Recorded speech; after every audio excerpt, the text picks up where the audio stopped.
Hello friends. Last video में हम लोगों ने डिस्कस किया था किस तरह से हम अपनी मशीन के ऊपर टर्बो कंपाइलर इंस्टॉल कर सकते हैं। हमने एक प्रोग्राम भी बनाया था और उसका एक रफ स्केच समझा था कि किस तरीके से एक प्रोग्राम को टर्बो कंपाइलर के ऊपर रन कर सकते हैं। हमने लास्ट क्लास में ये भी डिस्कस किया था कि टर्बो कंपाइलर अकेला ऐसा कंपाइलर नहीं है जिसकी हेल्प से हम सी प्रोग्राम या सी प्लस प्लस प्रोग्राम को रन कर सकते हैं, और भी डिफरेंट कंपाइलर्स हैं। तो इस वीडियो में हम एक और कंपाइलर के बारे में डिस्कस कर रहे हैं, दैट इज़ जीसीसी कंपाइलर। अब आप बोलेंगे कि हम ऑलरेडी एक कंपाइलर डिस्कस कर चुके हैं और कंपाइलर का काम तो सिर्फ लैंग्वेज को ट्रांसलेट करना है, तो फिर हम ये दूसरा कंपाइलर क्यों डिस्कस कर रहे हैं? एक कंपाइलर से काम हो तो सकता है। एक्चुअल में टर्बो कंपाइलर आज की तारीख में थोड़ा सा आउटडेटेड हो चुका है, लेकिन स्टिल कॉलेजेस स्कूल में टर्बो कंपाइलर का यूज़ ज़्यादा होता है। तो आप लोग टर्बो कंपाइलर से भी फैमिलियर रहें, और क्योंकि आज की तारीख में जीसीसी कंपाइलर का यूज़ बहुत ज़्यादा है तो आप लोगों को जीसीसी कंपाइलर का भी आइडिया रहे, इसलिए मैं आप लोगों से जीसीसी कंपाइलर कैसे इंस्टॉल होता है वो भी सिखा रहा हूँ। इस सीरीज़ में हम दोनों कंपाइलर को लेते हुए चलेंगे। हम कोई भी प्रोग्राम किसी भी एक कंपाइलर में बनाएंगे और उसको कॉपी पेस्ट करके दूसरे कंपाइलर में भी रन करके देख लेंगे कि वो उस पर किस तरीके से काम करता है, या दोनों कंपाइलर के जो मेजर फीचर्स हैं उन्हें कवर करेंगे। तो इस वीडियो में हम लोग डिस्कस करेंगे कि किस तरीके से हम VS कोड को इंस्टॉल करेंगे, जीसीसी कंपाइलर को इंस्टॉल करेंगे, और फिर वही प्रोग्राम जो हमने लास्ट वीडियो में बनाया था एक बार फिर से जीसीसी कंपाइलर के ऊपर इंस्टॉल करके रन करके देखेंगे। ओके, तो लास्ट वीडियो में हमने देखा था कि हमने सिंपल टर्बो कंपाइलर डाउनलोड किया था और उसे इंस्टॉल कर लिया था और बड़ी आसानी से इंस्टॉल हो गया था। अब यहाँ जीसीसी कंपाइलर के लिए मैं आपको VS कोड भी इंस्टॉल करा रहा हूँ, जीसीसी कंपाइलर भी इंस्टॉल करा रहा हूँ। ये क्या है? तो इस चीज़ को ध्यान से समझें कि हमारी प्रोग्रामिंग लैंग्वेज को, यानी हमारी सी लैंग्वेज को मशीन कोड में कन्वर्ट करने का काम जो करेगा वो है जीसीसी कंपाइलर। लेकिन इसका खुद का अपना कोई एडिटर नहीं है जहाँ पर हम अपने स्टेटमेंट्स, हम अपने इंस्ट्रक्शंस को टाइप कर सकें। तो इंस्ट्रक्शन को टाइप करने के लिए जो एडिटर हम यूज़ कर रहे हैं that is VS code. Again different editors available हैं, आप कोई भी एडिटर यूज़ कर सकते हो। मैं VS कोड के ऊपर ज़्यादा कंफर्टेबल हूँ तो इसलिए मैं आपको VS कोड एडिटर यूज़ करवा रहा हूँ। तो और जनरली आप देखोगे कि VS कोड एडिटर ही ज़्यादा यूज़ होता भी है। तो इसीलिए हम अपने प्रोग्राम को जहाँ टाइप करेंगे that is VS code editor. तो हम सबसे पहले देखेंगे कि VS कोड एडिटर कैसे इंस्टॉल किया जा सकता है। देन उसके ऊपर हम अपना प्रोग्राम टाइप करेंगे और उसे हैंड ओवर कर देंगे किसको? जीसीसी कंपाइलर को। जीसीसी कंपाइलर जो भी स्टेटमेंट हमने इसके ऊपर लिखे होंगे उसको कंपाइल करेगा और ट्रांसलेट कर देगा किसमें? मशीन लैंग्वेज में, और मशीन कोड जनरेट कर देगा। और फिर उस मशीन कोड को हम हैंड ओवर कर देंगे किसको? प्रोसेसर को, और प्रोसेसर उसे एग्जीक्यूट करते हुए हमें क्या जनरेट कर देगा? आउटपुट जनरेट कर देगा। तो ये सब काम कैसे हो सकता है ये इस वीडियो में हम डिस्कस कर रहे हैं। तो सबसे पहले देखते हैं कि VS कोड किस तरीके से इंस्टॉल किया जा सकता है। ओके, और हाँ, आप इस चीज़ को लेकर कंफ्यूज ना हो कि आप कौन सा कंपाइलर यूज़ करें। आप किसी भी एक कंपाइलर को फॉलो कर सकते हैं। मैं यहाँ पर दोनों कंपाइलर समझा रहा हूँ ताकि जो जीसीसी कंपाइलर के साथ ज़्यादा अपने आप को कंफर्टेबल समझता है वो ये कंपाइलर को फॉलो कर सके, और जो टर्बो कंपाइलर को ज़्यादा कंफर्टेबल समझता है वो टर्बो कंपाइलर के साथ इसे कंटिन्यू कर सकता है। मेरा काम यहाँ पर आप लोगों को C++ फॉर्मेट यानी ये प्रोग्रामिंग लैंग्वेज सिखाना है। कंपाइलर का काम सिर्फ ट्रांसलेट करना है। लेकिन हाँ, क्योंकि टर्बो कंपाइलर आउटडेटेड हो चुका है तो मैं रिकमेंड करूँगा कि आप जीसीसी कंपाइलर के साथ ही कंटिन्यू रखें, लेकिन हम सीखेंगे दोनों ही। तो सबसे पहले तो समझते हैं ये VS कोड हमें मिलेगा कहाँ से, ये एडिटर हमें मिलेगा कहाँ से, और इसकी कुछ और भी खासियत हैं, और वो क्या है हम अभी सब डिस्कस करेंगे। तो सबसे पहले तो मैं ब्राउज़र को ओपन कर रहा हूँ और गूगल पर 1 मिनट। ओके, तो सिंपल गूगल में मैं सर्च कर रहा हूँ डाउनलोड विजुअल, या सिंपल VS कोड लिख दीजिए।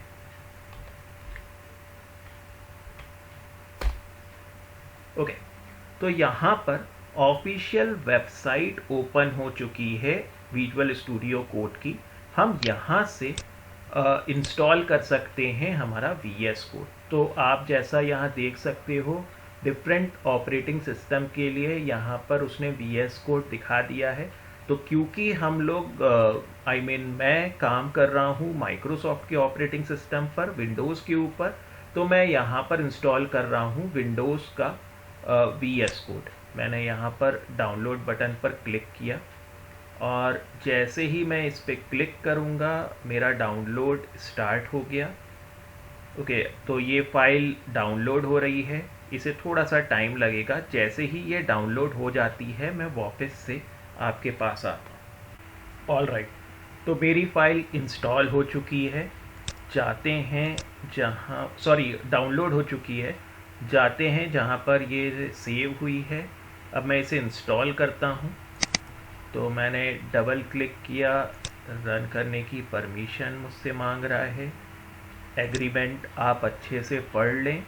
मैंने यहाँ पर इसे एक्सेप्ट किया है, नेक्स्ट कर रहा हूँ, नेक्स्ट कर रहा हूँ, अगेन नेक्स्ट कर रहा हूँ। डेस्कटॉप आइकन में क्रिएट करते हुए अगेन नेक्स्ट कर रहा हूँ और ये इंस्टॉलेशन चालू हो जाएगा। तो यहाँ पर मेरा VS कोड इंस्टॉल हो रहा है।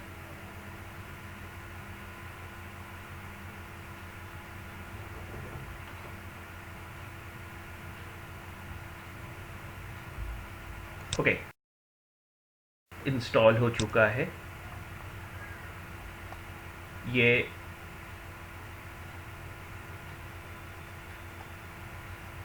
ओपन हो गया है मेरा VS कोड।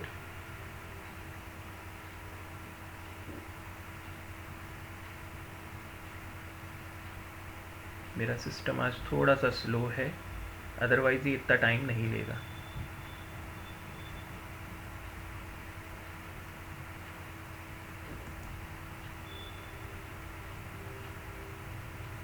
ओके, तो ये मेरा VS कोड इंस्टॉल हो चुका है। नेक्स्ट, तो बेसिकली ये वो एडिटर है जहाँ पर हम टाइप करेंगे हमारे प्रोग्राम को, और जो भी प्रोग्राम हमने टाइप किया है इसे हैंड ओवर कर देंगे हम किसको, GCC कंपाइलर को। लेकिन हमारे पास GCC कंपाइलर तो है ही नहीं, तो हमें उसे भी इंस्टॉल करना होगा। तो नेक्स्ट हम लोग इंस्टॉल करते हैं GCC कंपाइलर को। तो यहाँ गूगल पर मैं लिख रहा हूँ C कंपाइलर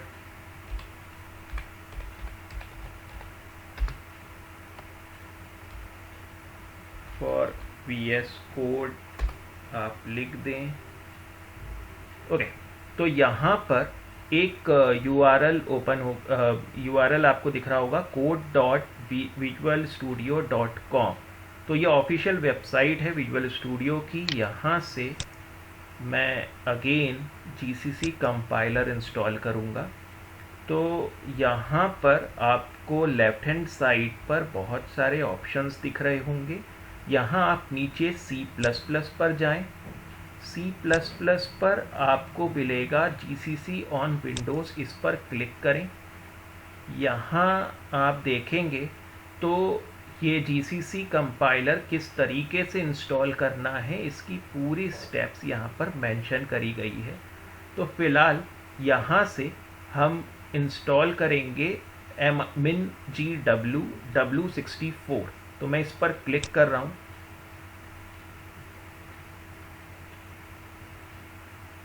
ओके, तो जैसे ही मैंने इस पर क्लिक किया ये ऑटोमेटिकली कंपाइलर MinGW W64 मेरे सिस्टम पर डाउनलोड कर देगा। ओके, तो ये फाइल इसने डाउनलोड कर दी है।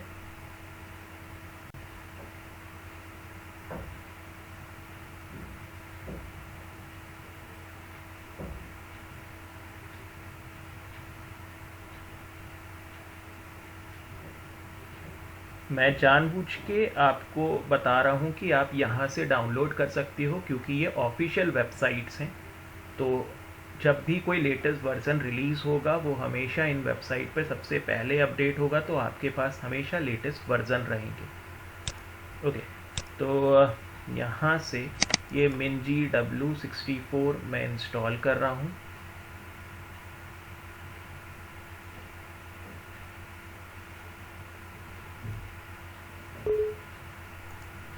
यस,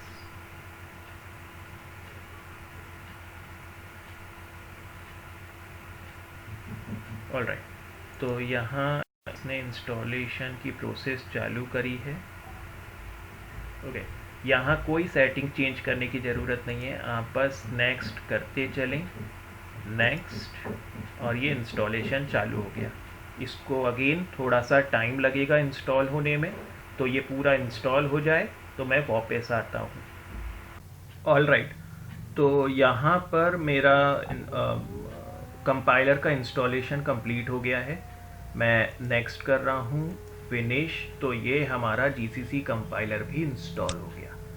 अब मैं जो कर रहा हूँ वो ध्यान से समझिएगा। मैं जा रहा हूँ कंप्यूटर में C ड्राइव के अंदर, प्रोग्राम फाइल्स के अंदर।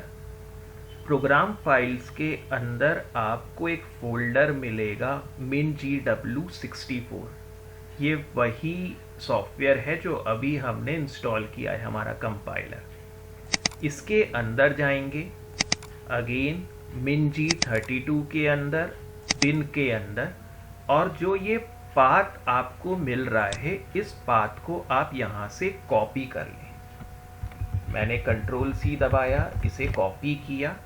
नेक्स्ट, आप कंप्यूटर की प्रॉपर्टीज़ में, आपके यहाँ हो सकता है माई PC लिखा हो, उसकी प्रॉपर्टीज़ में जाएं, एडवांस सिस्टम सेटिंग पर जाएं, एडवांस टैब के अंदर इन्वायरमेंट वेरिएबल्स के अंदर जाएं, और यहाँ नीचे, अच्छा अब दो चीज़ें हो सकती हैं। मेरे पास Windows 7 है तो मैं यहाँ पर जा रहा हूँ। अगर आपके पास Windows 7 से ऊपर Windows 10 है तो आपको यहाँ पर पाथ दिखेगा और आप उस पर एडिट करोगे। फिलहाल मैं यहाँ पर पाथ पे जा रहा हूँ और एडिट कर रहा हूँ, लेकिन अगर आपका Windows 10 है तो आप यहाँ पर एडिट करेंगे और फिर यहाँ सबसे आखिरी में सेमीकोलन लगाकर उस पाथ को पेस्ट कर देंगे, और मैंने ओके किया। मैं फिर से रिपीट कर रहा हूँ, अगर आपका Windows 10 है तो आप यहाँ पाथ पर क्लिक करेंगे, एडिट पर जाएंगे और यहाँ पर आपको एक न्यू का ऑप्शन मिलेगा।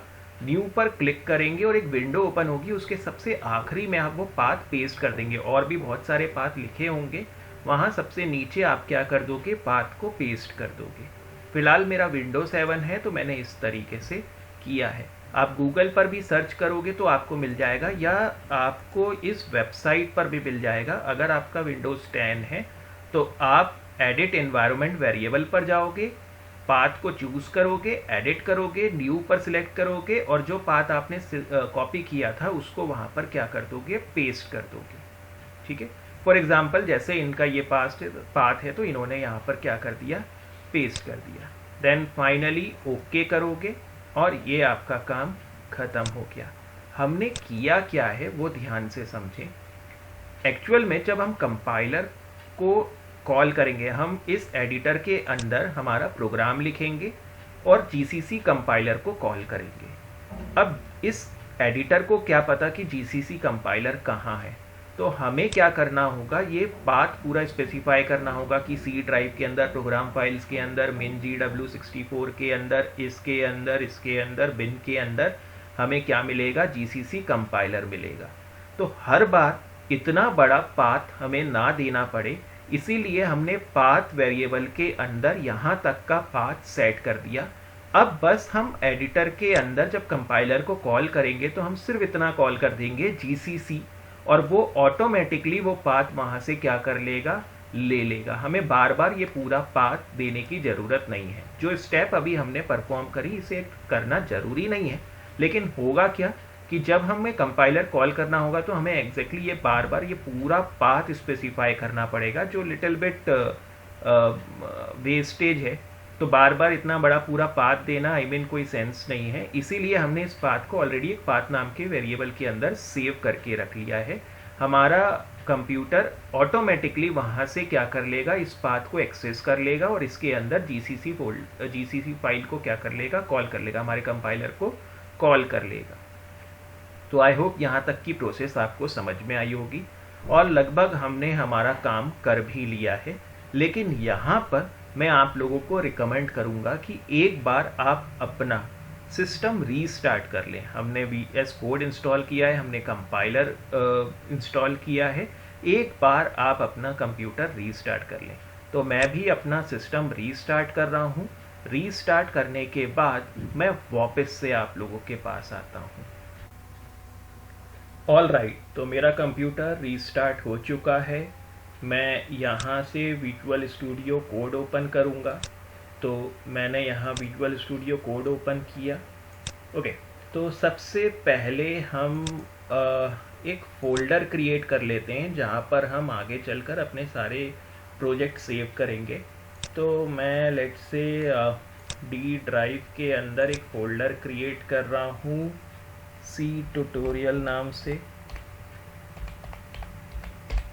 जिसके अंदर हम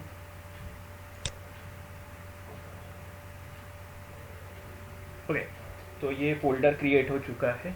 तो इसके अंदर हम अपनी सारी फाइल्स को सेव करेंगे। ये वेलकम पेज है, इसको मैं बंद कर रहा हूँ। ओके, तो यहाँ अगर आप देखोगे ये C ट्यूटोरियल नाम का एक फ़ोल्डर क्रिएट हो चुका है। यहाँ से आप कोई भी नई फाइल क्रिएट कर सकते हो और अगर आपको कोई फ़ोल्डर क्रिएट करना है तो आप यहाँ से फ़ोल्डर भी क्रिएट कर सकते हो। तो हम अपने इस फ़ोल्डर के अंदर एक फ़ाइल क्रिएट करते हैं, जैसे कल हम लोगों ने डिस्कस किया था। लास्ट वीडियो में हम लोगों ने डिस्कस किया था कि कैसा C का प्रोग्राम दिखता है। सेम वही C का प्रोग्राम मैं वापस से बना रहा हूँ। तो यहाँ से एक फ़ाइल क्रिएट करूँगा और उसके अंदर वो program as it is type कर दूँगा और देखते हैं कि इस एडिटर के अंदर उसको कैसे रन किया जा सकता है। लेकिन इस काम को हम स्टार्ट करें उससे पहले थोड़ा सा और हम यहाँ पर कुछ काम कर लेते हैं। ये एडिटर अगर आप ज़्यादा यहाँ फ्रेंडली नहीं है तो भी कोई बात नहीं, धीरे धीरे मैं आपको इसकी सारे फीचर्स बता दूंगा जो भी हमारे को प्रोग्रामिंग के लिए ज़रूरत होंगे। लेकिन फ़िलहाल हम जाएंगे यहाँ पर, नीचे आपको यहाँ एक्सटेंशन दिख रहा होगा। मैं इस एक्सटेंशन पर क्लिक करूँगा और यहाँ पर आप टाइप करिए C++। तो यहाँ पर आपको दिख जाएगा C++ इंटेलिजेंस। तो मैं इसको इंस्टॉल करूँगा। मैं यहाँ गया और मैंने इसको इंस्टॉल कर लिया। अब ये क्यों कर रहा हूँ ये मैं अभी आपको 5 सेकंड में समझाता हूँ। तो छोटी सी फाइल है, जल्दी इंस्टॉल हो जाएगी।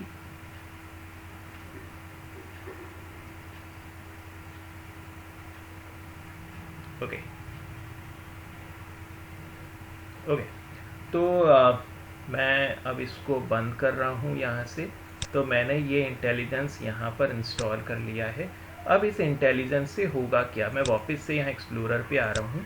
मैंने यहाँ एक फ़ाइल क्रिएट करी, यहाँ से गया और लेट से मैंने एक फ़ाइल क्रिएट करी, उसी नाम से फ़ाइल क्रिएट कर लेते हैं जिस नाम से कल करी थी। ऐसा कोई कंपल्शन नहीं है, लेकिन हमारी मर्ज़ी, हम किसी भी नाम से क्रिएट कर सकते हैं। तो लेट से हमारा पहला प्रोग्राम था, तो मैंने फर्स्ट और उसका एक्सटेंशन क्या दे दिया, .c। ये हम लोगों ने डिस्कस किया था, क्योंकि हम C का प्रोग्राम बना रहे हैं तो मैंने इसका एक्सटेंशन क्या दे दिया, .c एक्सटेंशन दे दिया है।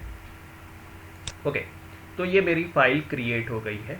अब जो अभी हमने इंटेलिजेंस इंस्टॉल किया है उससे फ़ायदा ये होगा, देखिए मैं यहाँ पर लिखूँगा मेन, बस मैंने मेन लिखा और यहाँ पर आपको एक स्निपेट पर ये कोड दिख रहा होगा। मैं जैसे ही इस पर एंटर की मारूंगा ऑलमोस्ट आधा प्रोग्राम मेरा ऑटो टाइप हो गया। तो ये एक फ़ायदा है किसका, इंटेलिजेंस का। इवन जब मैं प्रोग्राम टाइप कर रहा हूँगा और अगर उसमें मैंने कुछ गलत टाइप कर दिया होगा तो भी ये इंटेलिजेंस मुझे यहाँ पर इंटीमेट कर देगा कि मैंने यहाँ कुछ गलती करी हुई है और मैं उसे उसी वक्त सुधार सकता हूँ। तो ये फ़ायदा है उस इंटेलिजेंस को इंस्टॉल करने का। फ़िलहाल अगर आपको ये चीज़ अभी ज़्यादा समझ में नहीं भी आई है तो भी कोई फ़र्क नहीं पड़ता, मैं अभी यहाँ से सब हटा रहा हूँ। धीरे धीरे जब हम प्रोग्रामिंग डिस्कस करेंगे तो आपको ये सारी चीज़ें क्लियर हो जाएगी।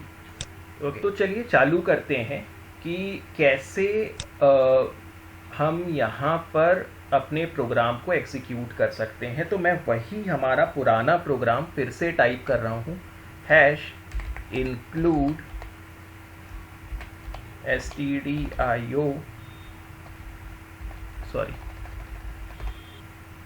हैश इंक्लूड stdio.h, ये हमारी header file, void name,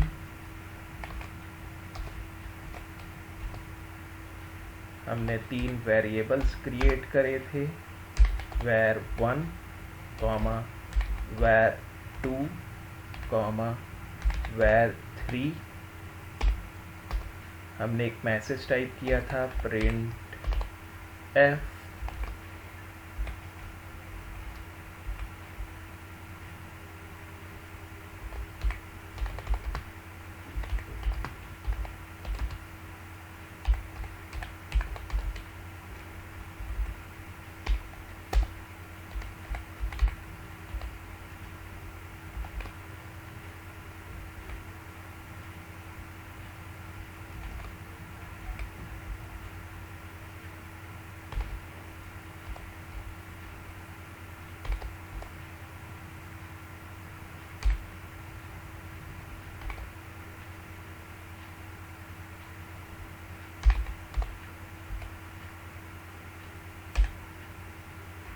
sorry,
alright. तो ये प्रोग्राम लास्ट क्लास में हम लोगों ने टाइप किया था और इसको हमने डिस्कस भी किया था। अगर आपने पिछला वीडियो नहीं देखा है तो मैं रिकमेंड करूँगा आप एक बार पिछला वीडियो देखें मेरा।